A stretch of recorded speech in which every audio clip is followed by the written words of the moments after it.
I would like to acknowledge all the inductees here. It's awesome to be on the stage with all these fantastic people. I would also like to compliment President Ron Duquette on the choice of the name for this wonderful new Legends Row, which I think is very appropriate in my case. I'm a proud representative of the Don Rowing Club, and our president is here, our past president is here, gold medalist Mike Forgeron is with us as well, I am very proud to be part of our community. Silken's story is known throughout the world by now, so I would like to focus on some of the local parts. Luckily, my path crossed with the Laumann family in the 70s when I first coached Silken's older sister, Danielle, at the Don Rowing Club. Yes, I was lucky because it was a pleasure to work with these still girls, multi-talented, sometimes a little uncoordinated, but highly motivated. All these attributes I found were part of their DNA after meeting their dad, Hans, with whom I became fast friends through the years as we cycled hundreds of miles together. Hans is here with us. Hans, give us a wave. There you go.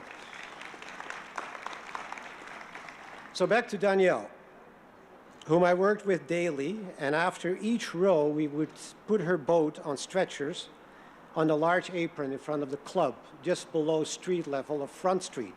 And on Front Street, most every day, Silken and her best friend and training buddy, future Olympic Nordic skier, also from Mississauga, of course, Jane Vincent, would run by on their workouts for the Mississauga Track Club.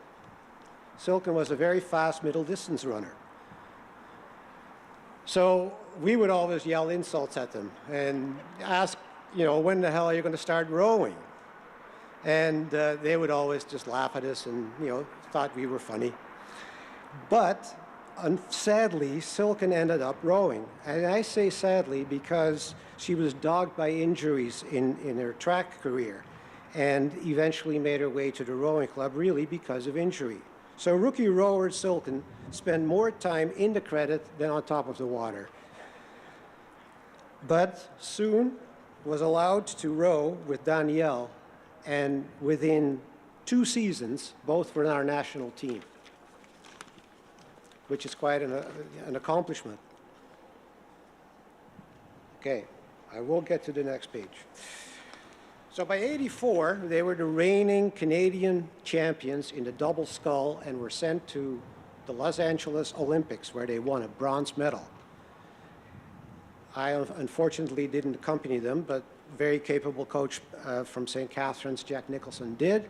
I sat in front of the TV crying and, made sure that next Olympics I was part of the coaching staff. Anyway, Danielle retired, and Silken embarked on a solo career in the single, but a recurring back injury kept her from being selected for the World Championship team of '87.